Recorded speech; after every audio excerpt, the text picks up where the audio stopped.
I live in an apartment and I have 2 Border Collies.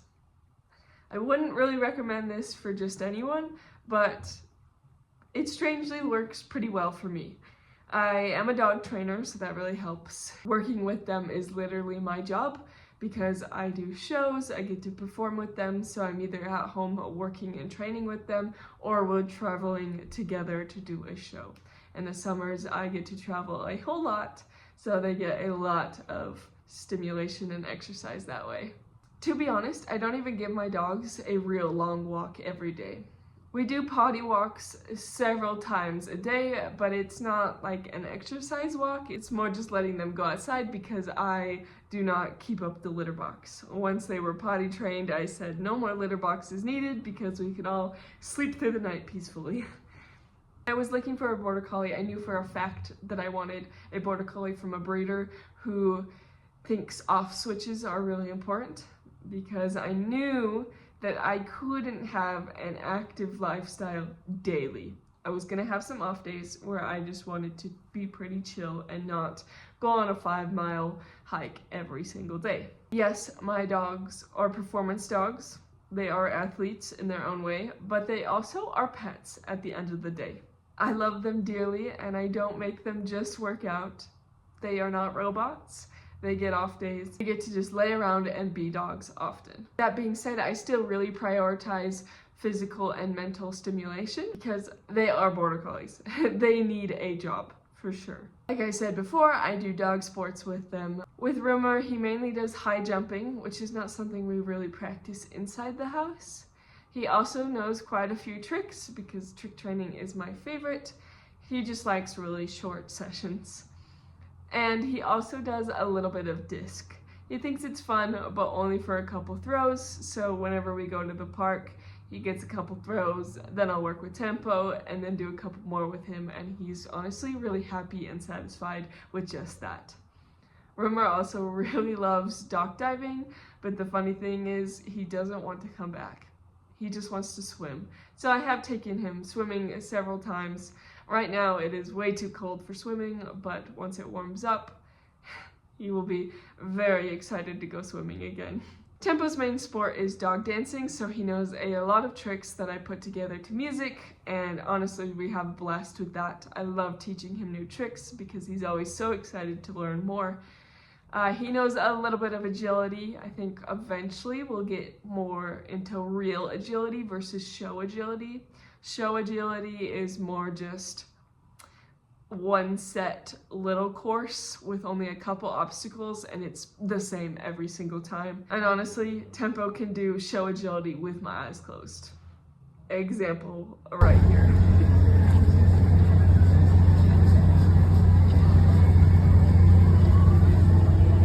Oh boy. Tempo is crazy, but I adore him. But it is on my list to one day do a little bit of agility with him. I don't know how serious we'll take it, but I think he would be pretty darn good at real agility. We also do a little bit of disc, but it's pretty much just toss and fetch style because he goes crazy for them and I want to keep his body intact. He will gladly throw himself for a frisbee and not care about how he lands, which I am not a fan of whatsoever, so we don't do a lot of frisbee. Since trick training is my favorite and main sport, it is really easy to do it in my apartment. My living room is completely empty. That's actually where I'm filming right now because it is where I train my dogs. So instead of having a TV and a couch and a coffee table like normal people would have in their living room, it's just empty so that I can train my dogs because that's way more important to me than getting to sit on a couch and watch TV. Granted, some days I really wish I just had a couch and a TV, but one day we'll get there. One day I'll have an awesome training room and a living room that actually has a couch and TV, mark my words. I brought home my second dog, Tempo, about over 2 years ago now, which is honestly crazy to think about. And when I got him, I did not really know I was gonna get a puppy. I wanted a puppy from that litter, but I really wanted a girl, or I thought I really wanted a girl, and neither of the girls were really what I was looking for, so I just wasn't going to get one, but I went to Old Temp Border Collies in Nevada, which is their breeder, and I was helping temperament test the litter of puppies. And I spent a whole week with them. And of course, one thing led to another, and I went home with Tempo. And I cannot believe that I almost did not bring him home because he truly has changed my life. But I bring that up because I didn't really plan to have a puppy in an apartment. But the really nice thing is that Old Temp Border Collies litter box trains all their puppies, so I just kept that up with Tempo. And even though I had like a 9-10-week-old Border Collie puppy not on the first floor of an apartment, I just, in the middle of the night, would have him use the litter box. During the day, I would go walk him outside, but sometimes when I was scared about, spreading disease and getting puppies sick is scary, and you definitely want to avoid that, I got to take advantage of the fact that he has used a litter box before, so that is really cool and definitely has saved me. Would I recommend a puppy in an apartment without having it litter box trained? I don't know. I think I would go crazy. And I have a lot of respect for those who have raised a puppy and potty trained them while living in an apartment, because I feel like I just got to cheat. I had a little bit of a cheat code with their breeder, who I love so dearly. I'll probably do a more in-depth video on mental stimulation later, but I do think it's something really important to do daily. Even things as simple as chewing. Chewing is very natural and relaxing for dogs, especially dogs that get into stuff. They probably just need an outlet to chew. And natural chews are the best, but I also occasionally will use like Benabones or Marrowbones, but just make sure that your dog is not a chaotic chewer, that they don't try to swallow chunks, and that they aren't chipping their teeth or anything crazy like that. I also like to do a little bit of unofficial nose work with them. I like to hide treats around the house and tell them to go find it. My dogs absolutely love this. Rumor especially thinks it's a lot of fun to go sniff around and find treats, but I've done this with him since he was a puppy because I found it to be pretty fun. And of course, I try to play with my dogs. I have a couple toys and I just kind of tug with them, play with them, throw the toy around, and also let them play with each other. Apartment living is definitely not for everyone, but I think it is actually pretty successful for me and my 2 Border Collies. Now, I don't think that just any dog with any person could live in an apartment successfully. However, I do think it can be done.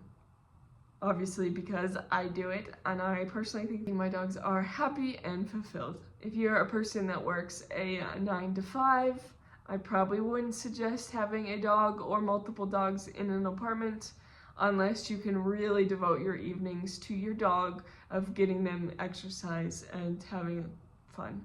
Or bonus is if you can bring your dog to work, because I did work a more normal job. I worked 4 days a week and had 10-hour shifts, but I got to bring my dogs to work because I worked as a dog trainer. Surprise. But now my job's a little bit different, but I still bring my dogs with me to work because obviously my work is all about them. In my opinion, living in an apartment with dogs is not too much different from living in a house with dogs, because truly the biggest difference is just having a fenced backyard. But sometimes your yard might be small, or it might be muddy all the time and you don't really want to use that yard.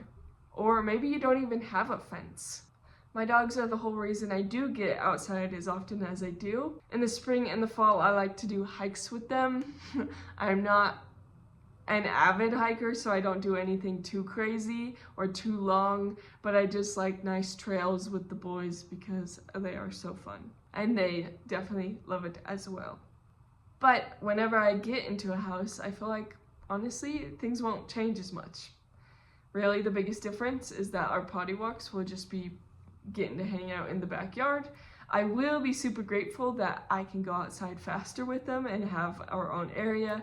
Like I can use the backyard to set up agility or practice dog dancing outside in my own space. But truly, our lives won't change a whole lot I'll probably still go to the park to play because unless I get a massive backyard, an open park is great. And I should say, when I say the park, I do not mean a dog park. I personally go to parks that allow dogs, not parks that are specifically for dogs. Because dog parks will have crazy dogs all over, just causing dog fights and a lot of chaos. Parks that allow dogs are often on-leash parks, or controlled dogs can be off-leash, so I can play a little bit of frisbee and then just do the nice little trails around my park. If you have any questions, feel free to drop them down below. Thank you so much for watching, and have a wonderful day.